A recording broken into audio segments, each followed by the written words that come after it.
Do not compromise with the sin. God will do it for you. Why?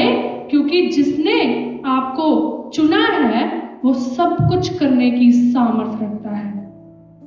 Don't worry about rules, regulations. Nothing matters. That God is the one I stand in the name of. मैं उसके नाम में खड़ी होती हूँ and He will fight my battles. वो मेरी battles को मेरा खुदा लड़ेगा and when He fights for me, फिर मेरे सामने गुलायत आ जाए, फिर मेरे सामने उसके भाई आ जाए, वो लोहे के रथ आ जाए, nothing is going to stay. Nothing is going to stay. Why? क्योंकि खुदा ने मुझे victorious बनाया है. एंड यीशु मसीह का जो क्रूस है, उसका लहू है, उसमें बहुत ताकत है. डू नॉट, जब हम कॉम्प्रोमाइज करते हैं, we insult the power of God. जब हम कॉम्प्रोमाइज करते हैं ना हालातों के साथ, हम खुदा की उस सामर्थ को छोटा ठहरा देते हैं. खुदावन बड़े कामों को करने में उसको he finds joy in that. अपने लोगों के लिए बड़े कामों को करने में उसको खुशी मिलती है. क्यों? Because he loves us. And जब हम उसके पास जाते हैं ना, he finds pleasure in that. उसको अच्छा लगता है. आप उसको कभी डिस्टर्ब, आप उसके साथ आधी रात को, सुबह मॉर्निंग, जब मर्जी आप उसके पास जा सकते हो. He loves it and he is always there. He is always going to listen to you no matter what. चाहे हो सकता है कि कई बार हमें उससे सुनने को नहीं मिलता, but he is listening. He is listening and He will answer it. Write down your testimonies for 2026. Trust God for that and He will fight for you. Do not compromise. उन लोहे के रथों को देख के मत डरो, because वो तुम्हारा कुछ नहीं बिगाड़ सकते. बिगाड़ पता क्या आ सकता है? Your lack of faith. आपकी ब्लेसिंग एनिमी आपसे नहीं छीन सकता. आपकी ब्लेसिंग आपका विश्वास, lack of faith, compromising faith, वो आपकी ब्लेसिंग को रखता है, not enemy. Enemy has no right over your life until or unless you give him access. So trust God for your miracle, trust God for your testimony, trust God with His promises and declare when जब चीज़ें impossible दिखाई दें, declare it. जब मेरी पढ़ाई खत्म हुई थी कनाडा में, आई have seen the power of declaration. जब मेरी पढ़ाई खत्म हुई थी कनाडा में, तो हम सबको तब, अभी भी ऐसा है शायद, BNOC जॉब चाहिए होती थी. तो जहाँ पे मैं काम कर रही थी, तो वो मुझे दे रहे थे जॉब, पर मुझे वहाँ पे काम नहीं करना था, क्योंकि कुछ था, मुझे था कि नहीं, मुझे ये काम नहीं करना. पर सबको एक बड़ी चीज़, वो BNOC जॉब चाहिए, मिल जाए, टाइम से मिल जाए. तो आई स्टिल रिमेंबर, मैं रेस्टोरेंट में थी, मैं वहीं पे थी, and he offered me job of manager. तो उसके सामने तो नहीं, पर मैं अपने फ्रेंड्स के साथ बात में कर रही थी कि I am not going to take this job because God has provided me another one. I just declared it and trust me, before I left that job I had another job. उस job को छोड़ने से पहले मेरे पास BNOC की दूसरी job थी, जो मैंने ढूंढ. I did not seek that, I just declared it. Why?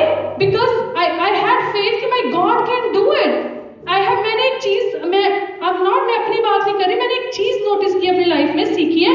जब आप प्रार्थना में बहुत होते हो ना, पवित्र आत्मा आपके थ्रू डिक्लेरेशंस करता है. आपका फेथ एक नई लेवल पे होता है जब आप प्रार्थना में होते हो. जब आप प्रार्थना नहीं करने वाले इंसान ना, वही चीजें आपको बहुत बड़ी लगेगी, पहाड़ लगेगी. पर जब आप प्रार्थना करने वाले हो, वो मैदान हो जाते हैं. इट्स नॉट कि वो पहाड़ मैदान हो जाते हैं, आपका नजरिया बदल जाता है. क्यों? क्योंकि आपकी नजरें ऊपर खुदा की ओर लगी रहती हैं. प्रे प्रे प्रे, दुआ करो, क्योंकि जब आप दुआ करोगे, पवित्र आत्मा आपके जरिए ऐसी ऐसी डिक्लेरेशंस करेगा, और वो डिक्लेरेशंस बाय फेथ जब होती हैं, वो पूरी होती हैं. आई have seen it in my life every time through the spirit. जब खुदा ने मुझे अंदर से कुछ डिक्लेयर करने के लिए बोला, and I have done it, I have seen that happening. मैंने अपनी लाइफ में वो पूरा होता देखा. But when you pray and declare, so प्रार्थना में बने रहो, let the spirit do it for you. I have been so close to God. मैं अपनी पर्सनल रिलेशनशिप में मैं ऐसे खुदा के करीब रह चुकी हूँ कि हर छोटी चीज से पहले God used to tell me. एक बार मैं I was praying, pastor ji Canada में आए थे, थोड़ा टाइम हुआ था, and God said now you won't have to travel by bus any more. मैं तुम्हें कार देने जा रहा हूँ. Like this is how much God gets closer to you when you spend time with Him, because He cares for you. वो मैं then I think कि खुदा बाप, तुझे मेरी इतनी छोटी छोटी चीजों की भी फिक्र है, इतनी छोटी चीजों की. खुदा बाप, मैंने I don't care, खुदा बाप, मैंने इस चीज के लिए कभी नहीं किया, it is still a comfort, but तुझे इस चीज की भी है कि मैं अपने बच्चे को एक गाड़ी के साथ ब्लेस करने जा रहा हूं, and you are telling me क्यों? क्योंकि मैं मेरी इंपॉर्टेंस है परमेश्वर की लाइफ में। And it is same for everyone, when you pray and when you talk to him every day और उसके क्लोज अप रहते हो, फिर वो आपसे बात करता है, वो आपको बताता है कि मैं तेरे लिए ये करने जा रहा हूं, this is my plan for you. He will send people in your life जो आपको चीजें बताएंगे कि God is going to do this, and he will give you declaration. Sometimes आपको वो वचन आपने महीनों नहीं पढ़ा होगा, फिर भी वो वचन आप बोलोगे, होली स्पिरिट, पवित्र आत्मा आपसे वो करवाएगा। सो ये अपनी जिंदगी का इस नए साल में हम एक रूल बना ले, प्रेयर प्रेयर प्रेयर, वचन and faith, uncompromising faith. No, वो फेथ नहीं जो सिचुएशंस को देख के बोलता है, नो, वो फेथ जो सिचुएशंस को नहीं, खुदा को देख के बोलता है, वो फेथ जो पहाड़ों के नहीं परमेश्वर को देख के बोलता है, तब जाके पहाड़ मैदान होते हैं। क्यों?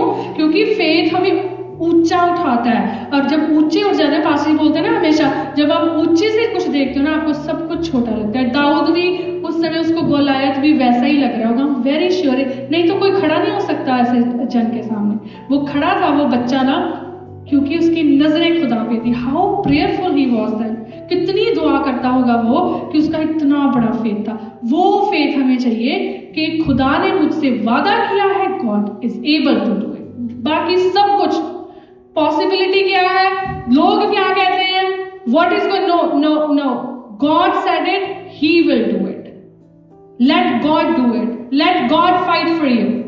खुदा को अपने लिए लड़ने दे, अपनी लड़ाइयों को परमेश्वर के हाथ में दे, क्योंकि वो वफादार है, and he will amaze you, वो हैरान कर देगा आपको when you trust him, he will do it. So God bless you all.